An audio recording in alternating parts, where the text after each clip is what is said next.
Estamos continuando en esta mañana nuestro estudio de la carta del apóstol Pablo a los Efesios. Estamos considerando una sección en la cual Pablo hace una oración por la iglesia. Esta es la continuación del mensaje de la semana anterior. Una oración que vimos la semana anterior de una manera general.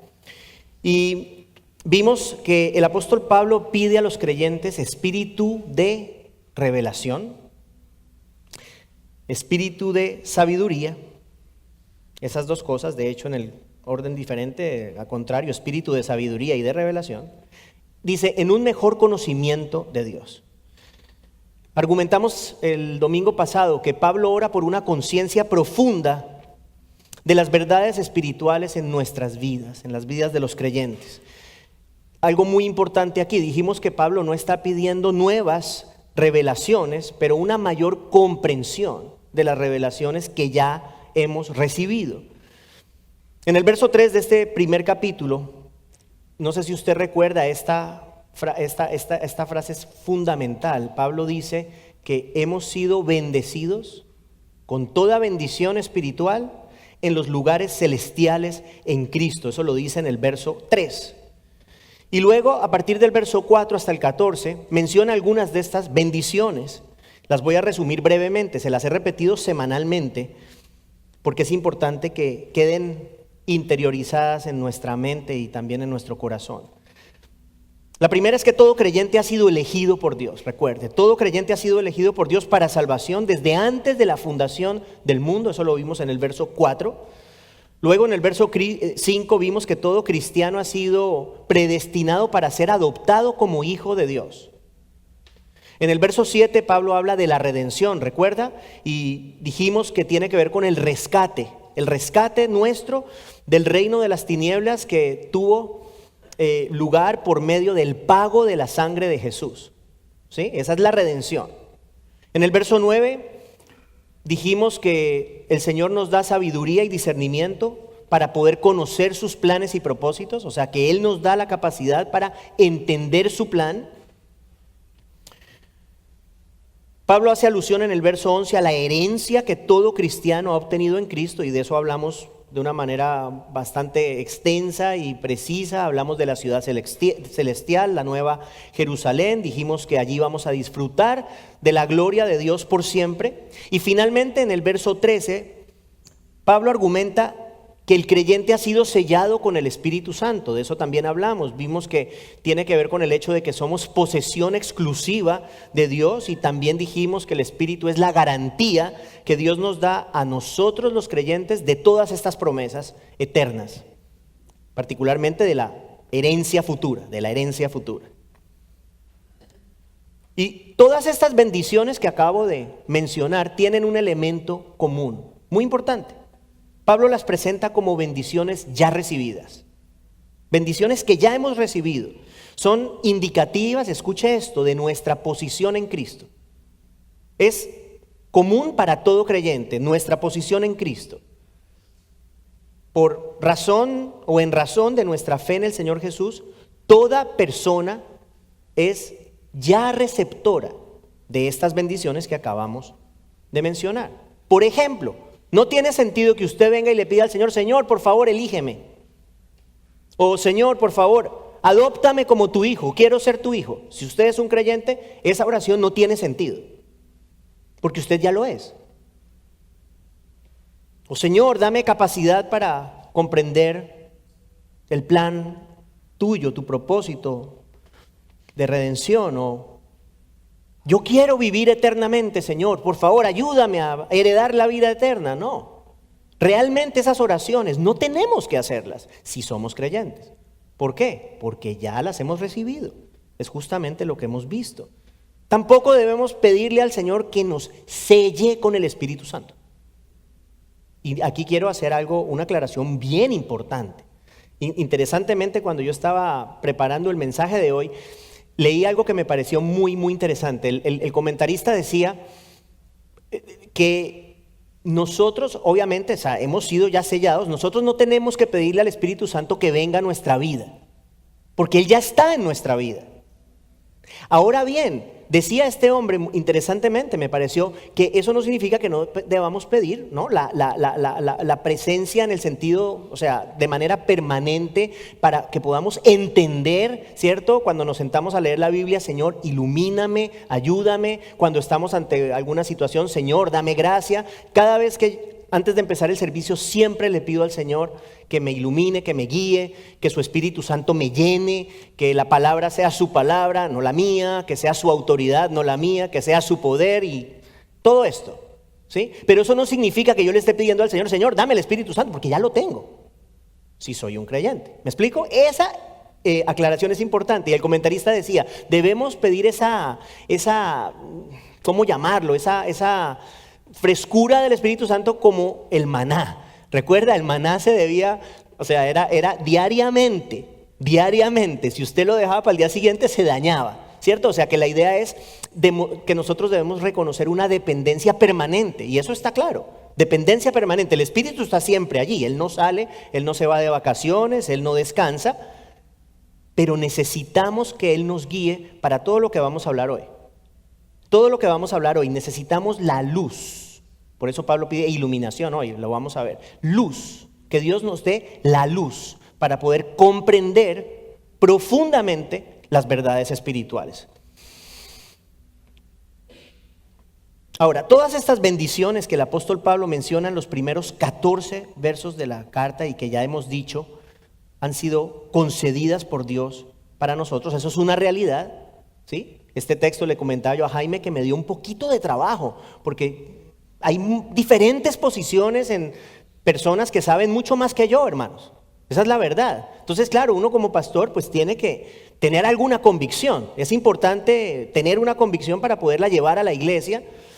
Y yo pensaba mucho en este pasaje, para poder, tratando de entender lo que Pablo quiere decir en estas palabras que vamos a ver hoy. Y yo meditaba, bueno, ya hemos sido bendecidos, eso está claro, ya hemos sido bendecidos.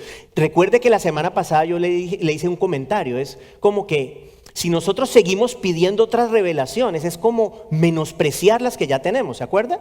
Es como decir, o sea, estas maravillosas bendiciones que Pablo ha enlistado y de repente nosotros las dejamos a un lado y nos enfocamos en dame otras cosas, dame esto, dame lo otro. Es como menospreciar el valor de lo maravilloso que Dios ya nos ha entregado. Y justamente Pablo no pide que hagamos eso. Pablo nos aclara que hemos recibido estas bendiciones, pero hay una realidad. Pablo pide algo más. O sea, hemos recibido todo esto que es maravilloso, ¿sí? Pero Pablo pide algo más. Eso está claro. Y para mí eso es importante. Porque por un lado me muestra que posicionalmente todos lo tenemos todo, pero en un aspecto de pronto más de experiencia, no todos lo tenemos todo y de hecho los tenemos en diferentes niveles, ¿sí? O sea que Pablo pide no porque lo que ya hemos recibido no sea glorioso, de hecho es al contrario, justamente porque es tan glorioso lo que él ya nos ha hablado de lo que ya tenemos en Cristo, precisamente porque es tan valioso, Pablo desea que lo comprendamos profundamente. Es importante, es tan hermoso y tan valioso que debemos pedirle al Señor que nos ayude a ver el valor de todas estas cosas maravillosas. Esa es, creo yo, la clave del pasaje, la clave del texto. Ese espíritu de sabiduría y de revelación que Pablo pide en el verso 17 es representativo de conciencia espiritual, una conciencia espiritual profunda de todas estas bendiciones maravillosas que tenemos en Cristo. Y Pablo en el pasaje de la semana anterior expresa el propósito central de esa conciencia espiritual, lo dice al final, es conocer mejor a Dios. O sea, el propósito más importante de todo esto es que a través de esta conciencia espiritual nosotros podamos tener un mejor conocimiento de Dios. Que es lo que dice en el verso 17, ¿no? Dice que pido que que Dios nos dé espíritu de sabiduría y de revelación en un mejor conocimiento de Él. No sé si se acuerda, la semana pasada le pusimos un poquito de griego aquí a la cosa ¿no? Y dijimos que conocimiento es gnosis, pero mejor conocimiento es epignosis, que tiene que ver con el hecho de un conocimiento profundo, íntimo, conocimiento que definitivamente, creo yo, involucra mucho más que el intelecto. Y de eso vamos a hablar hoy. Estamos hablando de conocer a Dios, ¿cierto? Pablo quiere que conozcamos mejor a Dios, profundamente a Dios. Si usted ha leído Romanos, en Romanos 1 usted ve que Pablo hace un argumento, presenta un argumento con respecto a lo que en teología se llama la revelación general. ¿Se acuerdan en Romanos 1 que dice que los hombres no tienen excusa? ¿Sí? Porque todo lo que se puede conocer de Dios, o no todo, porque a través de la creación podemos conocer aspectos de Dios, ¿de acuerdo? Eso está claro, usted lo ha leído, espero que sí. Y entonces dice, por eso la gente no tiene excusa. No tiene excusa porque ven la creación y no le dan gloria al Creador. Esa es una revelación general, que todo el mundo tiene. O sea, Dios se ha revelado absolutamente a todos los seres humanos de una manera general. Ahora bien, el que recibe esa revelación general, nosotros incluidos, el creyente recibe la revelación general, ¿cierto? El creyente cree que el Señor creó todas las cosas. Bueno, cuando uno reconoce que la grandeza del universo, uno tiene que reconocer que hay un hacedor, ¿cierto? Un creador detrás de ese universo, y ese creador tiene que ser alguien realmente poderoso, ¿no? Alguien poderoso para poder hacer algo así. O sea, el universo habla del poder de Dios. Ninguno de nosotros puede hacer nada de estas cosas. O sea que a través de la revelación general vemos al Creador, ¿cierto? En cierta medida vemos al Creador. Ahora bien, el creyente tiene no solamente la revelación general, pero tiene la revelación particular, la revelación especial. Así se le llama, revelación especial de Dios, que es la revelación específica que vemos aquí a través de su palabra. O sea, ninguna persona viendo el sol y viendo la luna y viendo las estrellas va a llegar a Jesús. No se puede llegar a Jesús viendo los planetas. Para llegar a Jesús se necesita la revelación especial. ¿De acuerdo? O sea que conocemos, piénselo así, si a través de la revelación general conocemos aspectos de Dios, imagínese usted a través de la revelación especial. Ahí podemos conocer a Dios de una manera íntima y profunda. Aparte de la palabra no se puede. Pablo desea que conozcamos a Dios profundamente por medio de una conciencia espiritual de lo que Él ha hecho para bendecirnos. ¿Sí? ¿Sí ve la analogía? O el paralelo más bien. Vemos a Dios a través de la creación, vemos algo de Dios, vemos mucho de Dios a través de la bendición que Él nos da. ¿Sí? En el pasaje de hoy el apóstol le pide al Señor que nos permita comprender de manera profunda en nuestros corazones tres cosas, tres realidades. Tres realidades que al hacer raíz en nuestro corazón van a producir un conocimiento más íntimo de Dios. Nuestro pasaje de esta mañana lo encontramos en Efesios capítulo 1, los versos 18 y 19. Efesios 1, versos 18 y 19, hermanos, vamos por favor a ponernos en pie para leer la palabra de Dios. Creo que es página 1201 o 1202 para los que quieren tomar las Biblias de la iglesia. Efesios capítulo 1, los versos 18 y 19. Dice el Señor: mi oración es que los ojos de su corazón les sean iluminados, para que sepan cuál es la esperanza de su llamamiento, cuáles son las riquezas de la gloria de su herencia en los santos, y cuál es la extraordinaria grandeza de su poder para con nosotros los que creemos, conforme a la eficacia de la fuerza de su poder. Es palabra de Dios, hermanos. Pueden sentarse. Como ya les dije, el pasaje de hoy, de esta mañana, presenta de manera específica lo que la semana pasada vimos de una manera más general. Nuevamente, pide la semana pasada espíritu de revelación y de sabiduría para los creyentes. Y recuerde, conectamos esa petición de una manera bastante general con todas las bendiciones que vimos desde el verso 3 hasta el verso 14, que ya hablamos y las comentamos también hoy. Dijimos que Pablo pide una conciencia espiritual profunda ¿de qué? Bueno, de la elección nuestra, de nuestra adopción, de nuestra redención, de nuestra capacidad para comprender los planes divinos, de nuestra herencia y del sellamiento del Espíritu Santo. O sea, que todas estas bendiciones, lo tengo que repetir, ya han sido recibidas por todos los creyentes, todos los cristianos las tenemos, pero, y aquí viene la clave, podemos no tener una conciencia profunda de ellas. ¿Sí? Ahora, en el pasaje de hoy, que eso es justamente lo que Pablo pide, una profunda certidumbre, una certidumbre interior, una certeza espiritual de todas estas bendiciones ya recibidas. Ahora, esa certidumbre, ¿quién la da? Según el pasaje, bueno, es producto del accionar de Dios.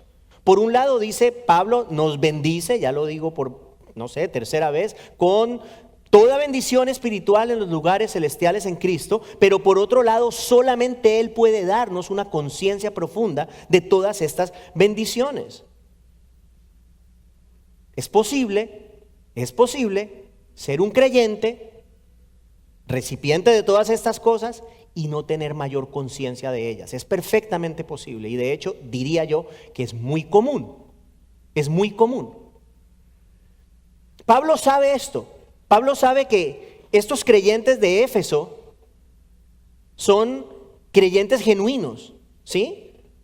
Porque acuérdese que lo dijo, está complacido porque ha visto fruto en la vida de ellos.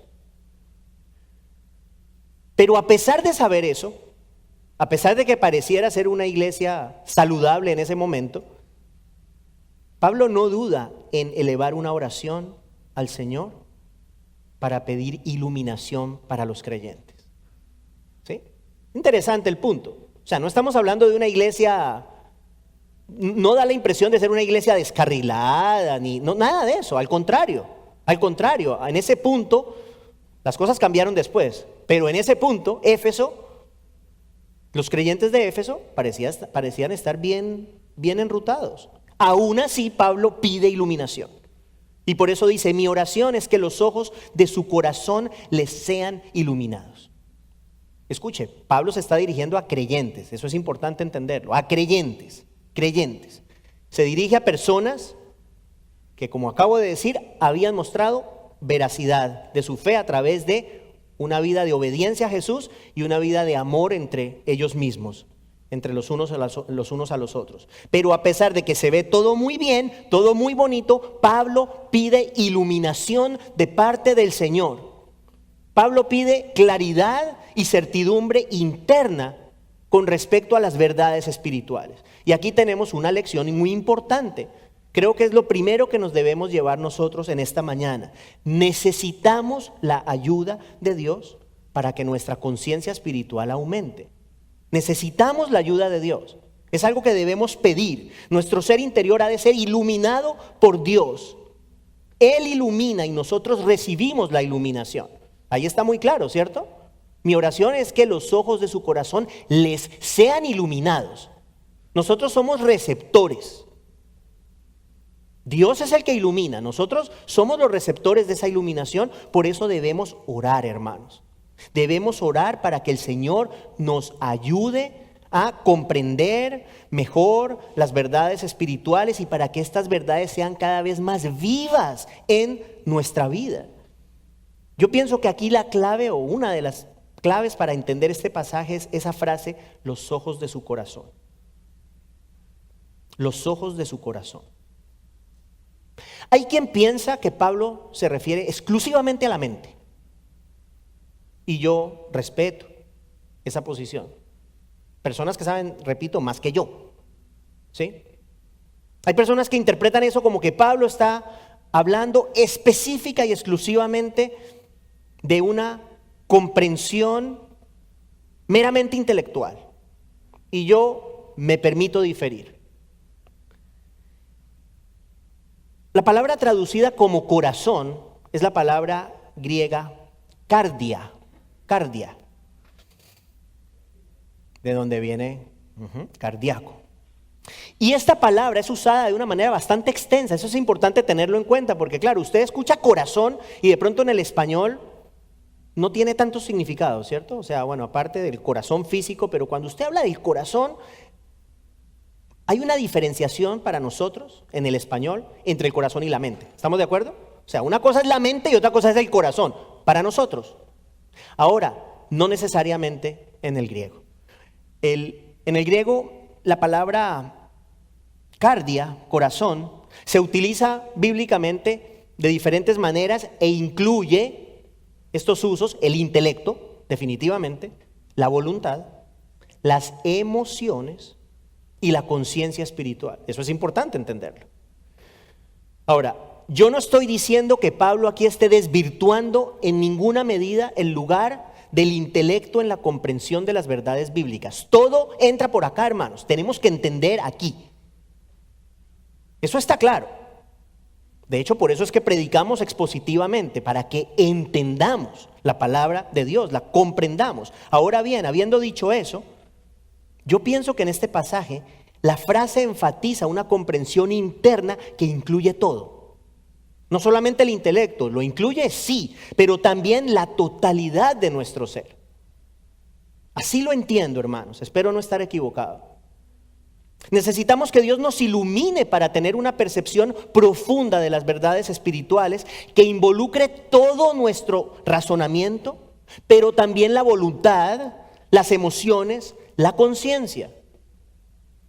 Pablo pide esa iluminación de los ojos de nuestros corazones para que tengamos certidumbre interior y profunda, como ya les dije al inicio, de tres verdades fundamentales, tres realidades que vemos en el pasaje de hoy. Vuelvo al texto. Pablo escribe: mi oración es que los ojos de su corazón les sean iluminados. Y luego dice, ¿qué dice? A ver si están despiertos. ¿Para que qué? A ver, hermanitos, ¿para que qué? Para que sepan. Para que sepan. Ahí nos está diciendo, el propósito de esto es para que sepan. Para que sepan algo. Para que tengan certidumbre. ¿Cierto? Eso es saber. Saber implica certidumbre. Para que sepan qué. Ok, él nos da tres cosas. Para que sepan cuál es la esperanza de su llamamiento, cuáles son las riquezas de la gloria de su herencia en los santos, y cuál es la extraordinaria grandeza de su poder para con nosotros los que creemos. Entonces vamos a ver una por una estas tres realidades. La primera realidad en la vida del creyente por la que Pablo pide claridad y certidumbre es la esperanza de su llamamiento. La esperanza de su llamamiento. Pablo busca, anhela, desea, ora porque nosotros los creyentes tengamos una profunda certeza del llamamiento que Dios nos ha hecho. Para entender un poco qué significa el tema del llamamiento, 1 Corintios 1:9 dice que Dios nos ha llamado a los creyentes, dice, a la comunión con su Hijo Jesucristo. Sí, o sea que eso es parte del llamamiento. El que tiene una relación con Cristo ha sido llamado por Dios. Parte del llamamiento es comunión con Cristo. Pregunto, ¿comunión con Cristo igual qué? ¿Quién me dice? Significa, empieza por ese. Salvación, ¿no? Comunión con Cristo. Florecita lo dijo, pero le dio pena gritarlo. No sea tan penosa, Flor. Comunión con Cristo igual salvación. En esencia, el llamamiento del cual Pablo habla es referente a la salvación. Hemos sido llamados por Dios para tener salvación a través de la fe en Cristo. Toda persona que Dios llama en esa medida tiene la garantía de la salvación. El propio Pablo presenta el llamamiento del creyente como parte integral de la salvación. Escuche lo que dice Romanos 8:30. Muy importante este texto. Ponga atención. Dice, a los que predestinó, a esos también llamó. Y a los que llamó, a esos también justificó. Y luego termina, a los que justificó, a esos también glorificó. Ahí está el proceso. Ahí está el proceso. El que es predestinado es llamado, y el que es llamado es justificado, es decir, recibe la justicia perfecta de Cristo, y el que es justificado es glorificado. ¿Qué significa?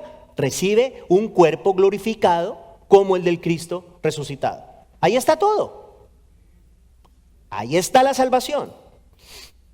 El llamado es el salvo, ¿de acuerdo? El salvo, la persona que ha sido salvada por el Señor.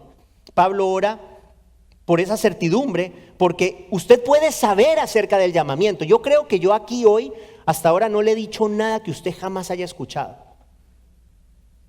O sea, usted sabe que la salvación es por fe en Cristo, ¿cierto? Usted sabe eso. O sea, que podemos saber acerca de ese llamado de Dios, pero al mismo tiempo tener una conciencia muy incipiente con respecto a esto. Pablo ora para que esa conciencia no sea incipiente, pero para que esa conciencia sea profunda, para que ese llamamiento, la verdad, la esperanza de nuestro llamamiento sea una realidad viva y transformadora en nuestra vida, hermanos.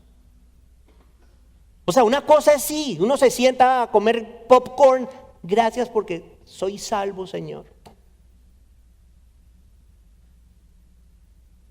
Ahora, cuando hay conciencia espiritual, esa conciencia nos lleva a vivir distinto, nos lleva a obedecer, nos lleva a servir al Señor, nos lleva a amar al prójimo. O sea, es la conciencia espiritual la que mueve la voluntad, ¿cierto? La que mueve la emoción. Yo no estoy de acuerdo con las personas que tienen una relación demasiado acartonada con Dios. He dicho 1,000,000 de veces, el Señor es el Señor, lo respetamos, como no, tenemos que temerle, pero es nuestro Padre. Es nuestro Padre. Y Jesús, nuestro hermano mayor, que dio todo por nosotros.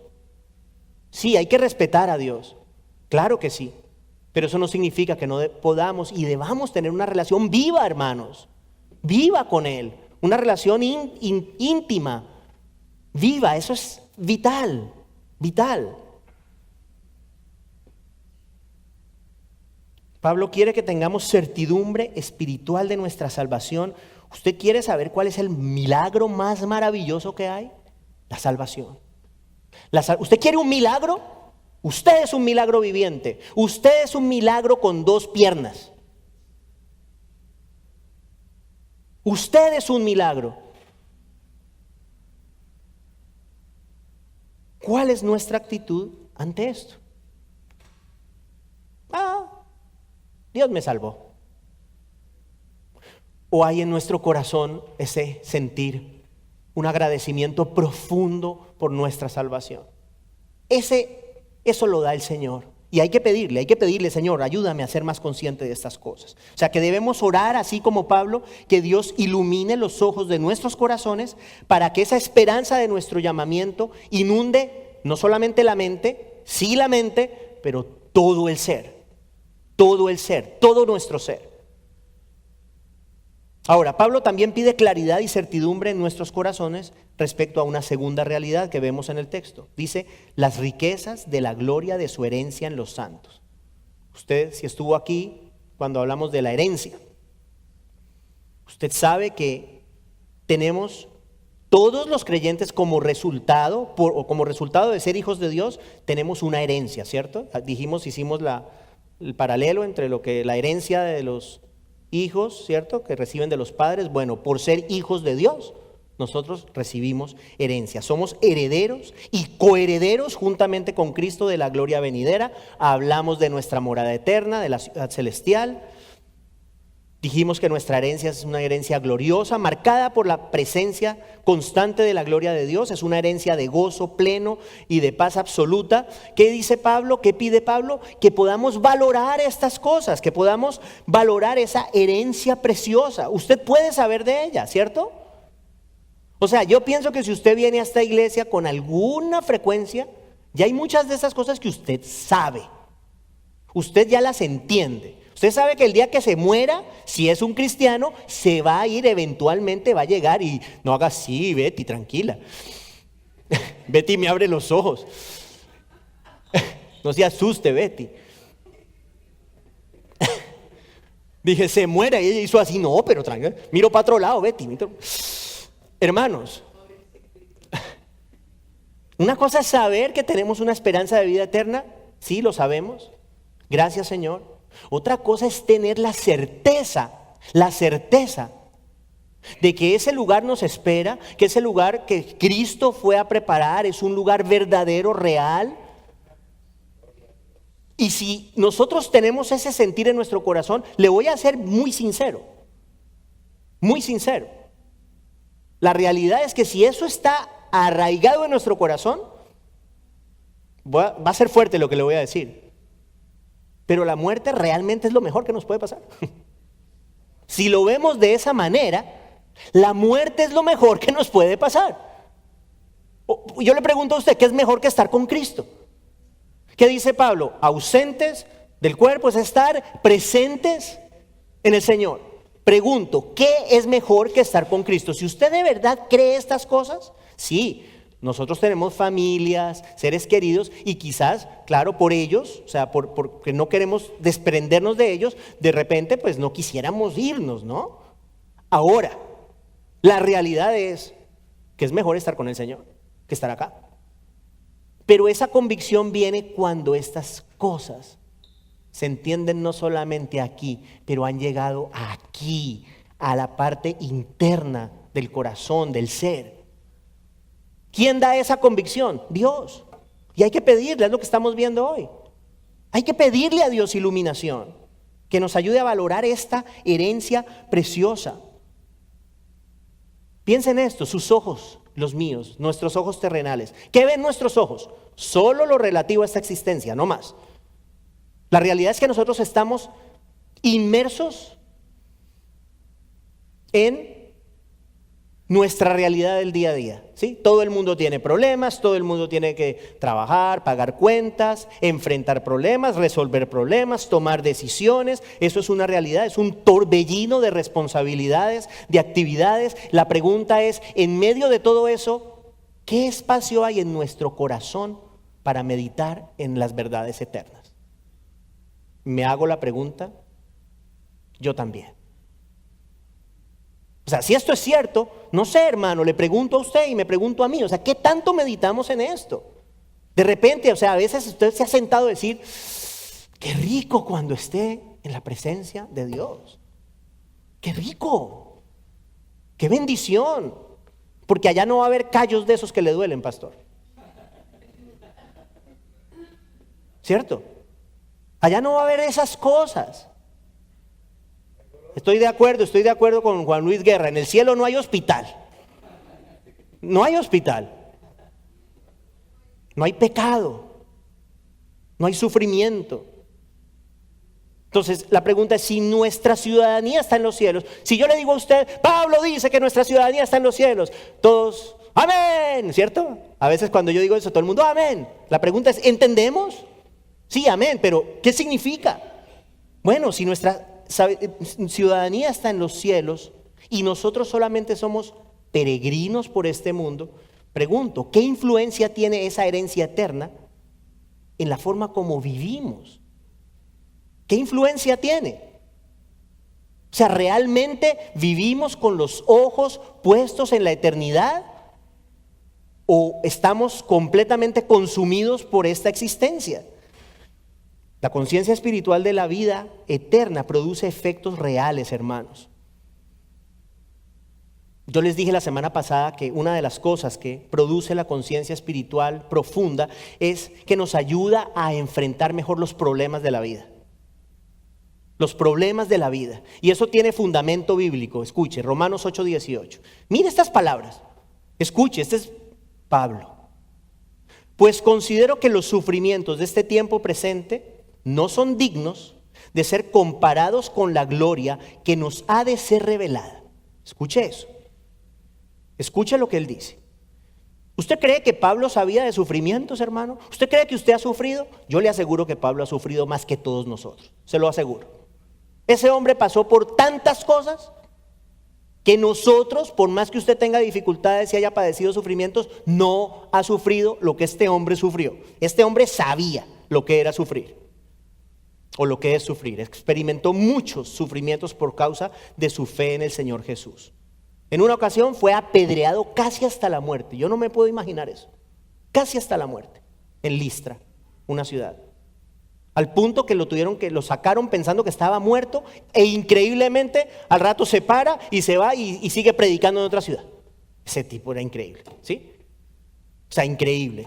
Apedreado casi hasta la muerte, defraudado, lo defraudaron compañeros ministeriales, flagelado por los judíos muchas veces, padeció hambre, peligros, amenazas, calumnias, cárcel. Ahora, que Pablo diga que todos esos padecimientos son como poca cosa al lado de la gloria eterna que Dios nos ha prometido a los creyentes. ¿Por qué puede hacer eso?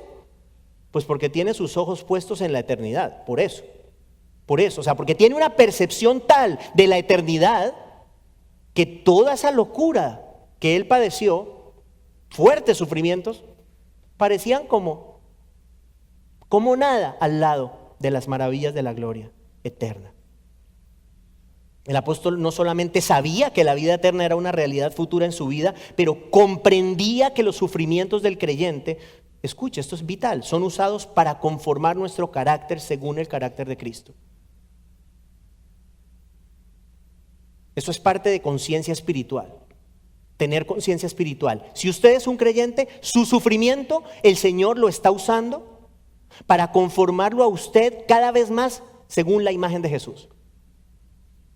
No piense usted que usted y yo vamos a ser más como Jesús sin sufrir. Eso no sucede, no se puede. Porque Jesús es el siervo sufriente del Señor.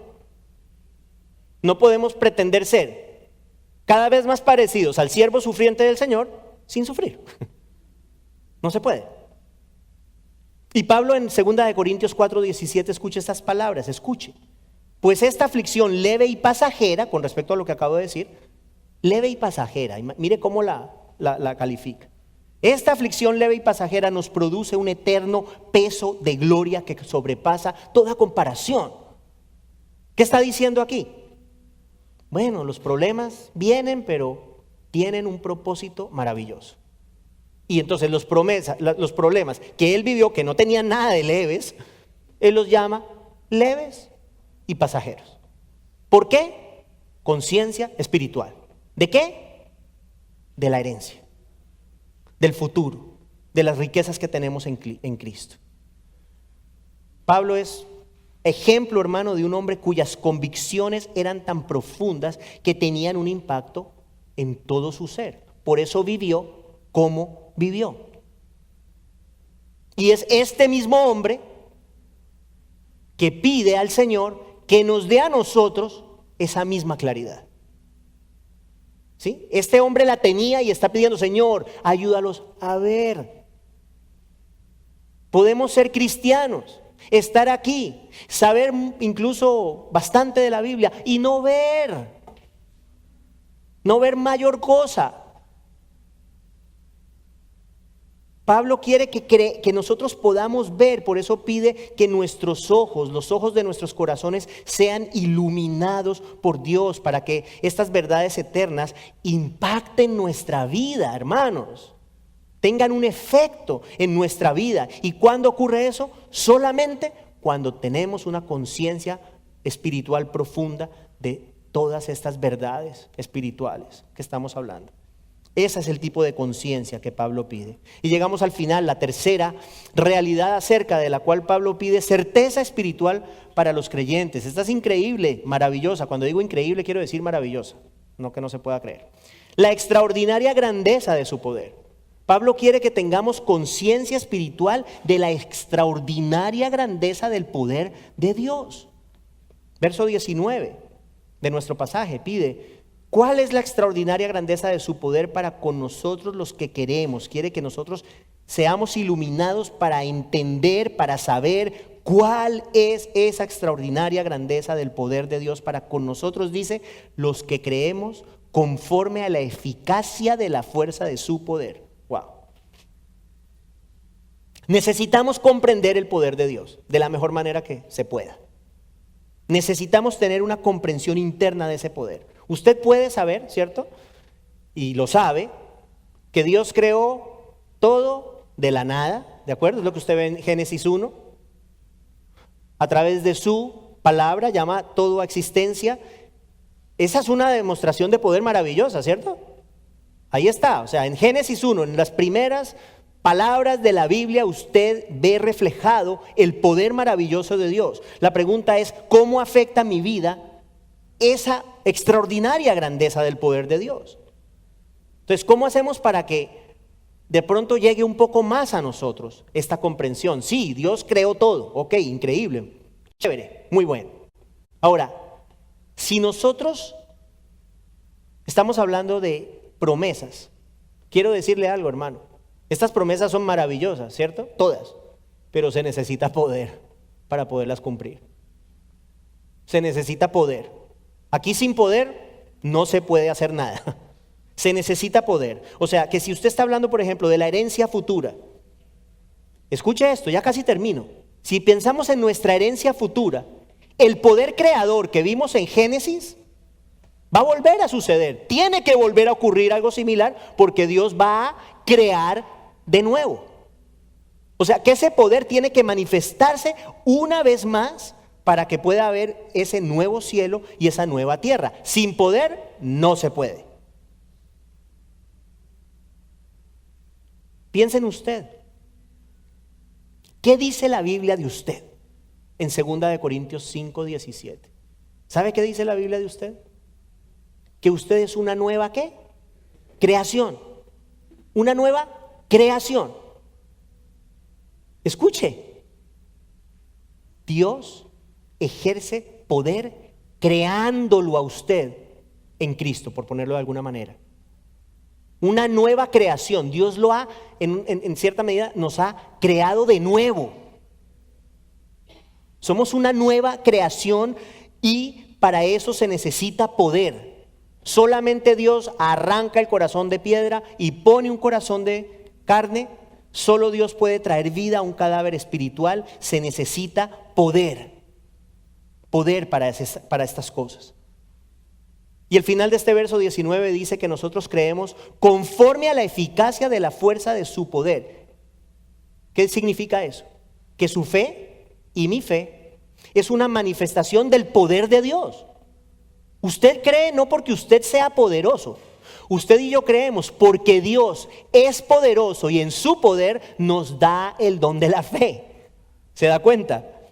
O sea que no solamente nos da vida, pero Dios nos sostiene día tras día. Se asegura de que nuestra fe persevere hasta el final en medio de todas las circunstancias de la vida. Nosotros necesitamos una conciencia profunda de todas estas cosas. De todas estas cosas que estamos hablando. De ese poder de Dios del cual usted y yo somos un resultado. El creyente es un resultado del poder de Dios. ¿Se acuerda que le he dicho otras veces? Olvídese de esa idea de que se volvió cristiano. No, usted no se volvió cristiano. Dios lo hizo nuevo a usted para que usted pudiera responder a Él. Usted no se ha hecho nada, ni yo tampoco. Pide Pablo certidumbre del corazón con respecto a estas cosas. Como les dije, somos un milagro viviente, creados y preservados por la extraordinaria grandeza del poder de Dios. Una cosa es decir, Dios es poderoso, sí, sabemos que Dios es poderoso. Otra cosa muy diferente es comprender que dicho poder garantiza todas estas cosas que estamos hablando. Usted puede ver la herencia futura con los ojos de su corazón porque Dios se la prometió. Por eso es que es absolutamente cierta. Por eso. Y también el hecho de entender que ese poder actúa permanentemente en nosotros. ¿Cómo? Preservándonos. ¿Usted se imagina que su fe dependiera de usted o de mí? ¿Usted se imagina que nuestra fe dependiera de nosotros? No, nuestra fe es un don de Dios y Dios nos preserva hasta el final. ¿Se acuerda cuando Jesús dijo, todos los que el Padre me ha dado, ¿no? No, de ellos no perderé uno solo y los resucitaré en el día final. O sea, aquí hay un trabajo del Señor preservándonos a nosotros para que podamos llegar al final. Y adicionalmente también creo que tiene parte que ver en este texto, en el pasaje, es importante tener una conciencia espiritual profunda del poder que como cristianos ya tenemos. O sea, usted como cristiano, usted tiene un poder. ¿Poder para qué?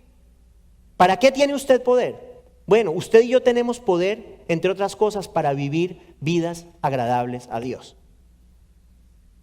El Señor nos dice que tenemos todo lo necesario para la vida y la piedad. ¿Sí? O sea que tenemos el poder para vivir vidas agradables al Señor. El pecado ya no tiene dominio sobre nosotros. Como les dije ahorita, somos nuevas criaturas en Cristo y Pablo ora para que tengamos certidumbre respecto de ese poder que actúa permanentemente en nosotros. En conclusión, y para terminar, el apóstol Pablo pide al Señor que dé a los creyentes una comprensión plena de las verdades eternas, una comprensión que involucre todo nuestro ser, desde nuestro intelecto hasta nuestras emociones y voluntad. Y yo, pensando y meditando en todas estas cosas, creo que ese tipo de comprensión que da Dios, ¿verdad? Por eso la estamos pidiendo, pero va de la mano con la madurez espiritual. Va de la mano con la madurez espiritual. A medida que la fe aumenta, ¿y cómo aumenta la fe? Bueno, usted ya sabe, la fe viene por el oír, el mensaje concerniente a Cristo, pero a medida que esa fe aumenta, lo mismo ocurre con la percepción espiritual. ¿Sí?